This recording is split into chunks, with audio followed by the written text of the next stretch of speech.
everyone. Welcome to The Zest, the official podcast of Orange Coast Magazine. I'm Chelsea Ranieri, and today's guest is the head of global artistry at Urban Decay. He's worked with celebrities such as Tinashe, Bebe Rexha, and Chloe Cherry, and you may have seen his popular makeup tutorials on Instagram and TikTok. Thank you so much for being here today, Steve Kassajikian. Hey, I'm so excited to be here with you and excited to chat beauty. Me too. I grew up loving Urban Decay. I remember when the Naked palette came out and I was like asking for that every single Christmas. It's like, I still love it. I mean, it's like a cult following for it is ever and ever. It's like, you know, if you're a naked girly, like you are in beauty. Yeah, exactly. So where did you grow up? So I was born in Amman, Jordan, but I moved to the U.S. when I was a year old, and we moved to Orange County. So I grew up my whole life here in Southern California. Very cool. I actually have a couple of friends who are from Jordan too. Get out. I love that. Small world.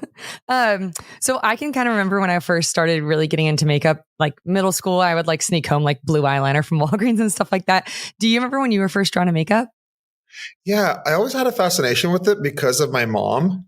Like I'm a mama's boy, like true and true. So I used to always like be with her, and I used to love watching her get ready. And just like the way a little bit of makeup would transform her always like kind of like amazed me. And I feel like that's where I started really loving it. Cause when I got to an age where I'm one of three boys, I'm the oldest, but we're all 1 year apart. So when I got to an age where like she would leave me behind if she had to go to the grocery store and she would take my siblings, that's when I would like was my opportunity to get into her stash. Yeah. And like really play around with stuff and like, you know, hide it before she got back home. So that was kind of like my start of playing with makeup and also seeing the transformative power of makeup. Do you remember like what makeup you were drawn to, like what you loved playing with? Oh yeah. Well, she to this day, she wears the same shades and colors. Of course, it's Urban Decay now. I love that. That's so cool. She always wore this like, it's a shade we have called mildew. It's like this like mildewish green eyeshadow because she has hazel eyes. So anytime she wore that shade, she got so many compliments. So she lived for it. Ooh, that sounds so pretty. So I was drawn to that and eyeliner and her lipstick. She always wore these like really pretty like nudish pinkish lipsticks, and I used to always put them on when she wasn't looking. Oh, I love that. Yeah, you have really pretty eyes too, and I love how you did your eye makeup. It really stands out. Thank you. So you started working at the Benefit Beauty Counter at Macy's when you were 19 years old. Why did you choose that brand specifically to work for? Yeah, so I graduated high school in 2005, went to college for a year, and, you know, school just, I was like, isn't for me. I just don't see myself doing anything with this. So I dropped out, completely freaked out my traditional Middle Eastern parents. And I said, I want to get into beauty. It's what I love. It's a passion of mine. And I just want to see like what that world is like and just dive into it. So I remember I went to the mall and I said, I'm going to apply at every makeup place I can find in this mall. Walked into the Macy's. It was my first place I walked into.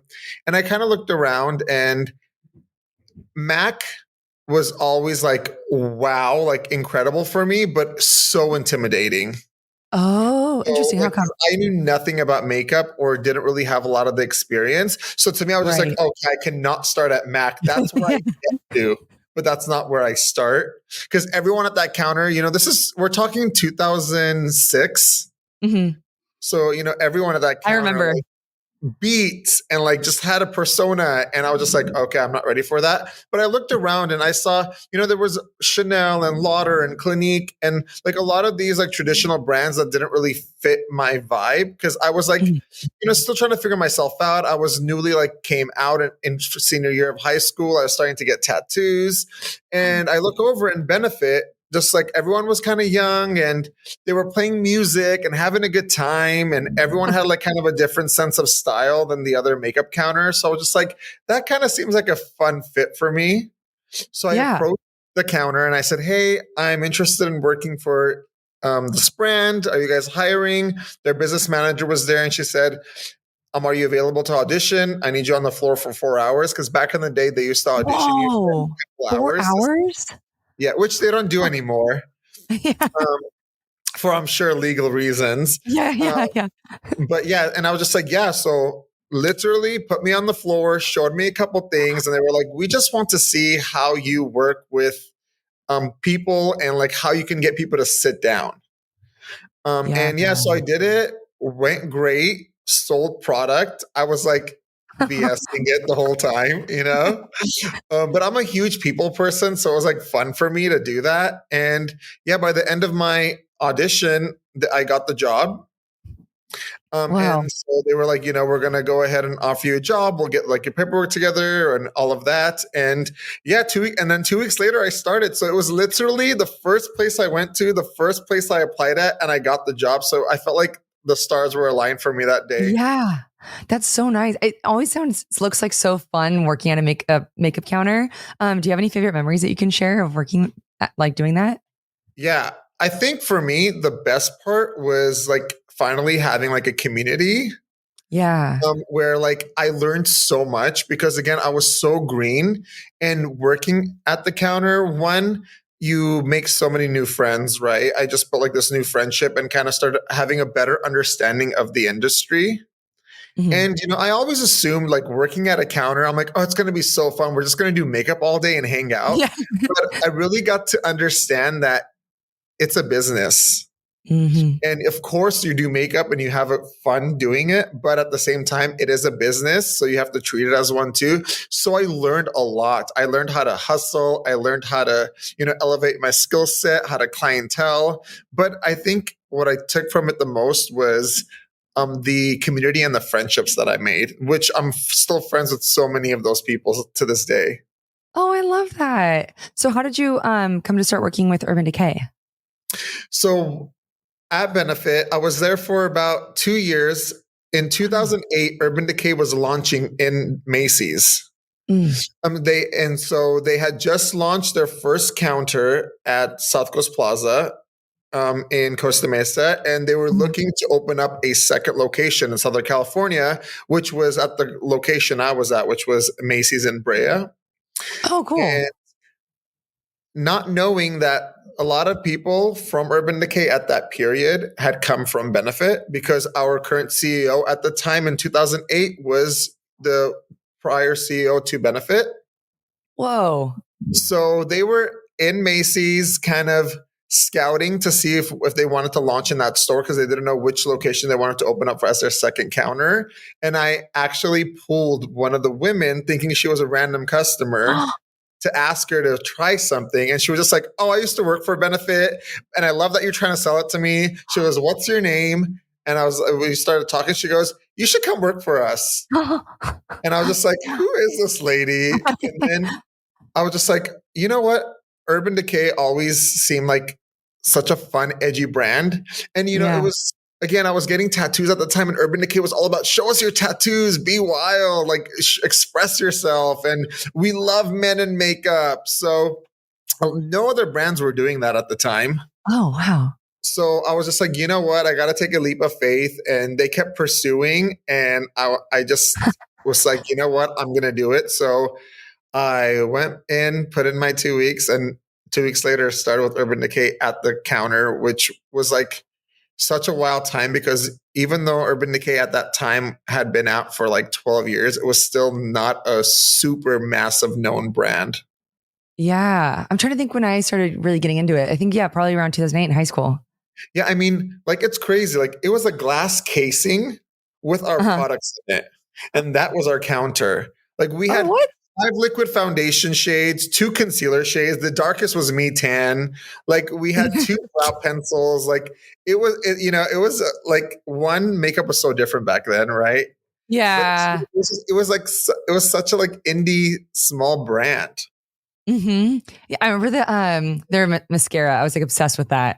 It was Was like it a super thick brush. the big Yeah, fatty that one. mascara? Oh, you're bringing me back memories. I was obsessed Yeah, I with mascara. loved that one. So how did you get to the become the head of global artistry? And can you talk a little bit about what that role is? Yeah, so you know, I started with Urban Decay at the counter in 2008. Hmm. I was at the counter until about 2010. Then I transitioned into our field team. which is we have field team all over the Uh, US, which handles different markets and territories where we go into different retailers and build that rapport and relationship.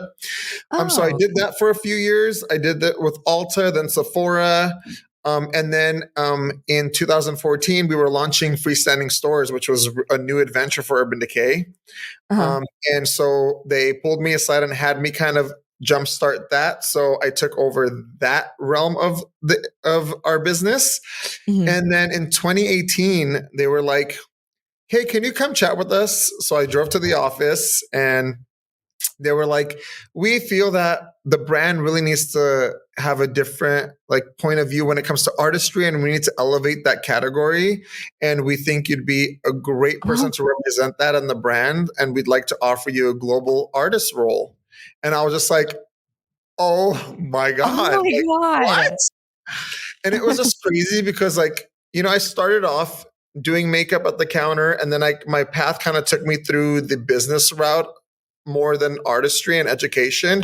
And then to Mhm. go full circle and go back to what I love and my passion, which is artistry, was Yeah. like so amazing. Like, I mean, I was like crying. I was like, absolutely, like this is a dream job.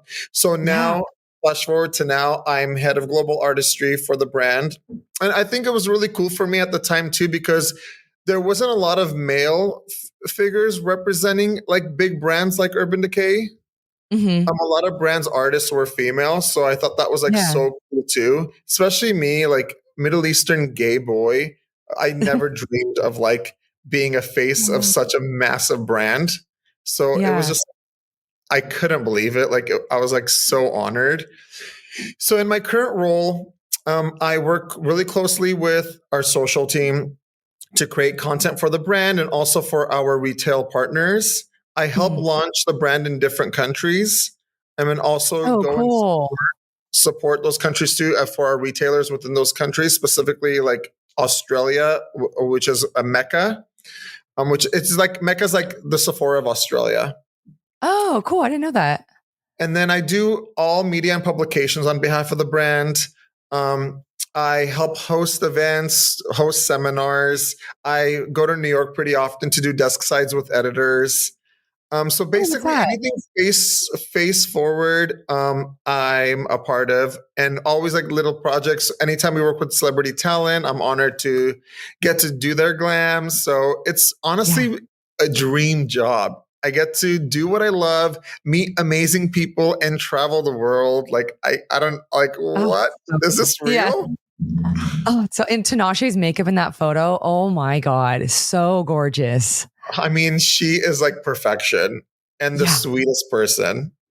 Oh, I love that so much. That's such an amazing story. I love how that came together. That's like my favorite type of story. Thank you so Yeah, much.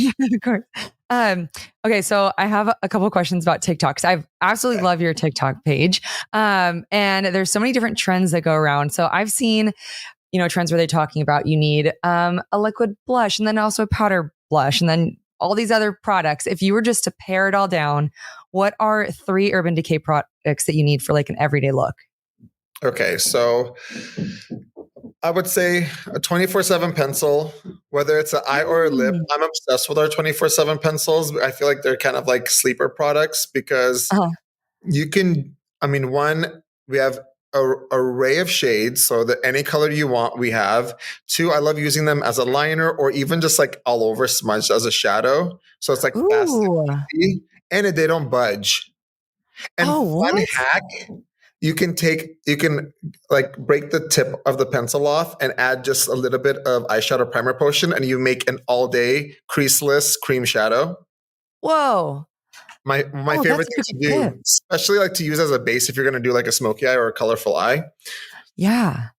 Okay, so that then I would do I'm obsessed with our Vice lip bond. Ooh. So it's a basically a vinyl all day wear lip color. I sometimes I'll take a little bit and just like pop it on the cheeks too. Um, Oh, and but smart. it does not move, but it stays glossy because of that Ho- vinyl effect. It's the best. You just have to shake it really well and then let it dry. But once it's on, it's on. And trust me, we've tested it on like white sneakers, t-shirts, made out. It doesn't move. And then the third must-have product, I'm going to just say something fun, is going to be our 24/7 moon dust. Have you used moon Ooh, dust? no, I haven't.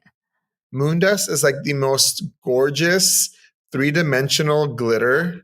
It's like it's microfine shimmer. So you can use it on its own Oh, for like a sheer effect, or you can pop it on top of anything to turn anything into like a diamond shimmer. how Specifically Space pretty. Cowboy is translucent, so you can wear that on its own or just like on top of anything, and it is so magical, especially when the light hits it. I need to hook you up with these because Oh it'll my change. God, I would love. Yeah, that sounds amazing. So is it like a highlighter or you can like literally use it anywhere you You want? can use it on your cheeks. Uh-huh. It's really this like super shimmery, like, but it's super fine shimmer. So Yeah. it's beautiful. It went viral on TikTok, which is so crazy because we Wait, I've launched seen that. I have we seen that launched on like 10 years ago. TikTok. And it just went viral like a year ago. Just like the power of social media. Yeah. How does when something goes viral, like how does that affect your job? I mean, it's like, okay, we got to film this content. What are your tips for this product? We got to get this out. And then all the Yeah. retailers want content about it too. So we're just going to like full force, like content creation. How funny that like something from so long ago like resurfaces like that. Yeah, Uh, it's crazy. The power of TikTok. Honestly, yeah, TikTok is literally, like can make anything go viral. It's insane. literally. Do you have like how do you come up with new content ideas, like including like the viral when things go viral? But Yeah, we have an amazing social team. So love oh, cool. working with the social team, but also like I'll get inspired by other trends or other artists, or even like I'll see like random things when I'm out, whether it's like a building or plants or whatever. A lot of those things inspire me too to create like certain looks for content. No way, that's so creative. Like how so? Can you give like an example? Yeah, like a building will have like a cool shape, right? So I'm like, oh, that would be like kind of like a cool eyeshadow shape or an eyeliner shape, or like the colors of flowers kind of make me like, oh, I should pair these shades together. That would be kind of like a cool eye look. Oh my God, that's so creative. Like I I love love your watching people do makeup, and I love watching other artists too because I just like on one, I say you never stop learning. So I'm Mhm. constantly like learning, and it's the only way you continue to like elevate your skill set. And then two, it's like so inspiring too. Yeah. Do you have like a go-to way that you do your makeup every single day or do you switch it up? Like, Yeah, for on myself, yes, I'm uh-huh. pretty like standard. My everyday is just like concealer, bronzer, brow, setting spray. But when I do makeup on others, I love switching it up. And it Yeah. really depends on the occasion or what the client wants. But I love doing fun, bold, crazy looks, but I also enjoy like, Hollywood glam. Yeah. Oh my God. I love all the looks that you make on your Instagrams too. But like, okay, so I saw on TikTok and this isn't driving me nuts.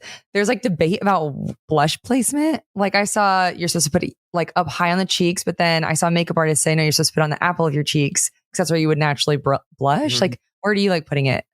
See, I mean, there's really no wrong way to apply True. blush. Like it's really preference. So because a lot of times people say like, "Oh, you're doing it wrong," I'm like, there really isn't a wrong way. It just depends on what you're into. For me, I always like have done the traditional placing it like on the apples of the cheeks, but I've Uh-huh. really been loving placing it like on the cheekbone, like higher, like towards like the under eyes. I just feel Yeah. like it gives like this really like ethereal like glow to the skin. So that's like my current obsession. Ooh, I love that. Okay, I'm gonna try that now. Do you have any other trends that you've seen that you're loving? Yeah, denim eyes are in right now, which I love because I love blue and cobalt blues and like Uh-huh. shimmers. So anytime there's a trend with like color, I'm obsessed with it. That's And so also fun. like one of my favorite trends, just because I think it's like such a sexy eye, is like the siren eye. I okay, how do you do that?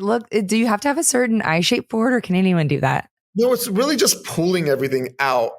So more Okay. so out and then out in the corner as well, so that you like elongate your eyes. Ooh, okay. So how the corner one always messes me up. What tool do you use to get that little tiny line? You can use a really precise like felt tip liner, or Okay. What I like to do is, I use those painter brushes. It's not a Uh-huh. makeup brush. It's like those painter brushes that are really thin. Mhm. So I'll use that with like, what I'd like to do is dip into powder, shadow, and then use all-nighter Oh, setting spray. And because you can use all-nighter setting spray on any eyeshadow to create your own liquid shadows, or even the no liquid way. liners. So a lot of the times, if there's like a liquid liner I cannot find, I Uh-huh. create my own. That's And so that's like the cool. easiest way, because then that little tip gives you a lot of precision. And because it's a powder, if you mess up, it's totally easy to like fix. Where like sometimes liquid gets like really messy. Yeah, I always do a cat eye and like I'll be like, okay, just a little one. And then I always have to keep drawing it farther out because I keep messing it up and it's Y- like out to y- here. Yeah, next thing you know, like your entire eye is just black. Literally. Yeah. Like I'm going to my grandmother's. What the hell? It doesn't need to be this Okay, dramatic. you know what I used to do? Okay, when I first started doing like makeup, I was so terrified to put eyeliner on women. I would convince them not to buy it. I'd be like, It's "Are you hard. sure?" I'm like, "This is gonna make your eyes really small. Have you ever thought about tight lining instead?" Yeah. But then Oh, is what that when the helped? waterline? Uh-huh. So I used to be like, Okay. "Oh, tight line instead. You don't need to do a liner." I'm like, because I was like, I don't know how to apply it. Yeah. Um, but what helped me is using powder first. I would use Uh-huh. that to like map out my liner, and then I would go over it with a liquid. Because then it was like I was Oh, tracing what was already there. So that really helped me kind of ease my way in, which now I can just like do liquid easily. But that was like my training wheels, using powder first. that's so smart. Oh, I'm gonna try that. So then I can just do like the small one. It doesn't go crazy. Do you have any other makeup tips? You're so full of them. Yeah. Like when it comes to complexion, Mhm. if you ever want like a more cream based consistency in your foundation, Yeah. and if you want it to like last even longer, I love uh, mixing a pump of primer into your foundation. It changes the Oh, consistency slightly to make it like more of a cream base, but you get a really smooth application. And then you also get that double like wear power because your primer is mixed into it. So that's uh-huh. a great tip to do too, especially if you want like if you have maybe a lighter base foundation and you want slightly Mhm. fuller coverage that day, that'll help. Oh, okay. Thank you. That's a good one. And I actually just saw a TikTok where a girl was saying if you feel like your liquid makeup looks patchy, it's because you're not using enough. And I feel like a lot of my girlfriends, we talk about like, we'll just do like a little half pump of Yeah. like foundation. And yeah, I guess it's not enough. Yeah, this will like if you're having that issue, try this. I think Mhm. it'll like make a huge Yeah. difference. Thank you. I love that tip. Is there any makeup myths that you would like to debunk or beauty myths? Yeah, one of my thing is like when people say like, "Oh, I have dry skin, I can't wear powder." Hmm. It's not necessarily true. Interesting. It's all about prep, right? If your skin is prepped accordingly, then you can wear any type of product. And I feel like a lot of the times, maybe don't wear it if you are really dry. Use Uh-huh. powder just to set certain areas. You don't have to use it all over the face, but you should always like set like T-zone and under eyes with a little bit of powder, and Yeah. then keep the rest of the skin looking like glowy and luminous. I love that. Also, do you have any tips for applying makeup around like now I'm 30, we're getting some lines here, but like, Girl, I'm like I, 37. I feel you. yeah, yeah. How do you have any tips of like keeping that area like nice and smooth? Because I do set it with powder and then I feel like it gets creases. Yes. One, we have eyeshadow primer, which is one of our like big products from back in the day, but we have Uh-huh. an anti-aging version, which is slightly more hydrating. If you have Oh, issues with creasing, after your eye cream sets, apply a little bit of the eye primer under your eyes as well as like on your lid. Let that oh, dry. It's not going to feel drying, but it is going to work as a primer base for your concealer. Apply whoa. your concealer, and then what I like to do to set the under eyes is I go in with a pressed powder first and just kind of press that in and blur it out. And then I slightly dust with a loose powder, and you will have the most flawless under eyes that will stay intact all day without like creasing or budging. Oh my God. I'm literally like writing all of this down. Like in my mind, I need to like go back and listen to this. That's crazy. Yeah. I'm going to buy all these things now. That you have like a Like, good answer for everything. right? You're like, great. I did this today and now I'm broke. Yeah, no, literally, literally. So are there any new products coming out at Urban Decay that you want to shout out or anything exciting in your career or at Urban Decay? Like, I'm like, not you trying to get me fired. Yeah, yeah. Well, for the holidays, we just launched our Moondust palettes. There's a quad and there's the star palette, all inspired by Space Cowboy, which was the viral Moondust shadow. So we don't typically make Moondust palettes. It's always like seasonal for the holidays. So it's the best time to get it. And and there's always exclusive shades for the palettes alone. And then for 2025, we're going to kick off the year really fun and strong. So there's going to be some fun complexion stuff coming, and that's all I'll say. Ooh, I'm so excited to see. Thank you so much for sharing that. Yeah, absolutely. I can't wait for you guys to have it. It's been a long time in the works, so I'm excited. I think a lot of people are going to be excited for it too. Definitely. Well, we are coming to the end of our time, but before I let you go, I have 3 final questions for you that we call the Thoughtful 3. So first of all, what is your favorite piece of beauty advice? To never take makeup seriously and just to have fun with it. Don't be scared to try different things and explore. That's what it's there for. And our founder used to always tell me, if you're scared to try something, the best time to do it is right before you go to bed, because if you mess up or you hate it, you're going to wash your face anyways. Oh, that's a good tip. That's so true. So that's for me. That's when I try like new things to see if I'm going to love it or hate it. Yeah, yeah. And then when I was researching you, I loved what you had to say about kindness. Can you share why you feel leading with kindness is so important? I feel like the world, not only does the world need it, but it's being kind costs nothing. Mm-hmm. And you have to remember that the way you present yourself really affects everyone else around you. And people, when you're kind to them, they will remember you and want to be around you and want to work with you. And if things come up, they think of you. So I think it's so important to present yourself with kindness and treat everyone with respect, from the person who's bringing coffee on set to the photographer to the producers. Like, everyone's equal. So I think it's just important to be kind, and it'll really get you far. I love that. I forget where this quote's from, but it says people won't remember what you said, but they'll remember how you made them feel. And so I always try to remember that. 100% accurate. Mm-hmm. Yeah. Because there's certain people who have made me feel really not good, and I'll never forget that. Yeah. Like, I remember middle school. I very, well, not let it go. But very true. Yeah, and then all you jobs out there from high school. Exactly. Look at you now. And then lastly, what would you tell your younger self knowing what you know now? I would tell myself that, don't give up. Go down the path that you want to go down, regardless of what family may think or the obstacles you go through.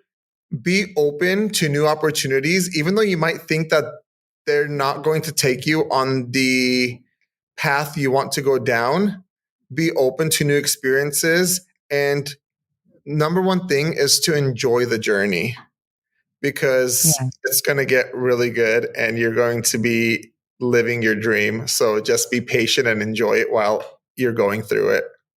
I love that. Well, thank you so much for doing this. I had so much fun getting to talk with you. So great meeting you. You're such a doll. I can't wait to meet in person one day, but this was so much fun. Thank you for having me. Of course.